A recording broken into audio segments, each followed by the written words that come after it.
The first responding officer's report had to be wrong. It read that the victim had died of blunt force trauma caused by a cucumber. I searched my mental files for other deaths by vegetable, but came up empty.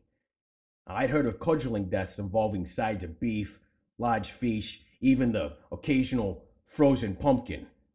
I might believe brutal beating with a Brussels sprout, as it has that big solid stalk, but a cucumber? Then I got the really bad news. My captain informed me that I had to solve this cucumber killing in 5 minutes because this is a 5-minute monologue. Ugh. Even worse, I had 13 possible subjects who were being held for questioning. Now, how was I going to do 13 interviews in less than 5 minutes? Had to be a cucumber, I griped. I entered the room where the suspects were held and carefully scanned their faces for some clues, perhaps an imperceptible hint of body language that might reveal the killer. Oh, they had body language for sure. All of them. It took less than 15 seconds for me to realize that these people weren't killers, they were patients attending a workshop for facial tic disorders. I screamed at the first responding officer, "Where are the suspects for the cucumber cudgeling being held, damn it?" "Oh," he replied, "you want those people? That's 2 doors down." Now, I'd lost 30 precious seconds. The only clue I had was a clueless cop. I wanted to kill him with a... And then I had my first clue. It appeared. Indeed, I wanted to kill him with a cucumber so that I could figure out what kind of cucus contusion could kill a grown man. I asked the cop to describe any bruising on the body. Now, he noticed a welt on the forehead, but the fatal trauma was on the back of his skull. He showed me the murder weapon, or the 12 pieces of the murder weapon that had been painstakingly reassembled using chewing gum and string.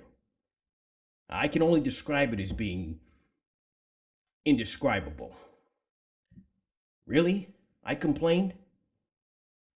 "This is your killer cucumber?" I finally found the suspect holding room. 13 black-garbed men wearing felt hats sat in steel chairs in a nondescript room looking forlorn. The good news? No facial tics. The bad news? They all had beards. My trained eye confirmed with my trained brain that this was a room of Amish farmers, one of whom might have a very serious anger management problem. My mind raced again. How was I going to find a psychopath in a crowd of pacifists? I had no choice but to push them hard. "If any of you gentlemen raise cucumbers, please raise your hand." 10 men raised their hands. I dismissed the 3 who hadn't so indicated. "Please raise your hand if you saw the movie Witness."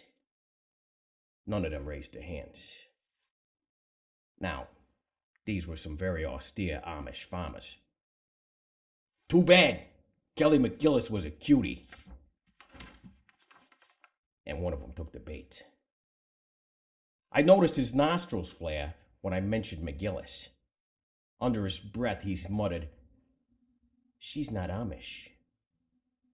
He had revealed himself to me. I had my man. Now I needed motive and method.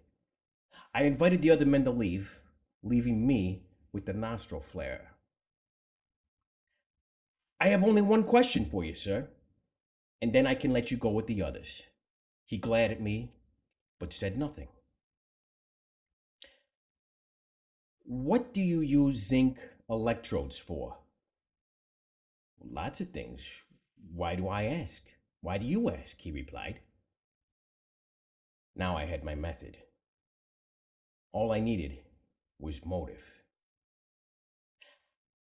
"I know now how you killed him.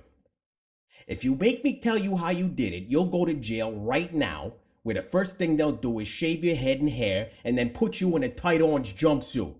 However, if you confess, I'll see to it that you get to keep your beard and clothes. Do we have a deal?" I could tell by the way he was looking at me that he was considering the deal. I had my man. I just had to nudge him. By the way, I personally have no problem with Amish using technology, but I'd understand why a man in your position might choose to create a vegetable flashlight rather than using a battery powered one. I'm on your side on this one. He looked at me and breathed a sigh of relief. I had used the vegetable flashlight trick in grade school using lemons and potatoes, but cucumbers were doing a pinch. By inserting a zinc metal rod into a cucumber, he could create and generate enough electric current to power an LED light. Voila, no batteries, but he still had a flashlight. His vegetable battery gambit had been uncovered by one of his compatriots who apparently threatened to reveal his circumvention of extreme Amishism to the other technophobes in his assembly. My suspect apparently clubbed the snitch with the zinc-loaded cucumber out of anger. The snitch never thought that a cucumber could hurt him, so he made no effort to deflect the blow. But he'd forgotten about the zinc rod within. He then fell backwards, hitting his head. The blunt force wasn't the cucumber. It was the floor. I felt for the suspect. No one should have to spend time in jail for a cucumber miscue. I summoned the first responding cop and asked him to get the captain on the phone. We got the suspect admitting to an assault with a cucumber, I told him, but I can't ascertain an intent to kill. Perhaps we can incite him with reckless endangerment with a vegetable and send him on his way.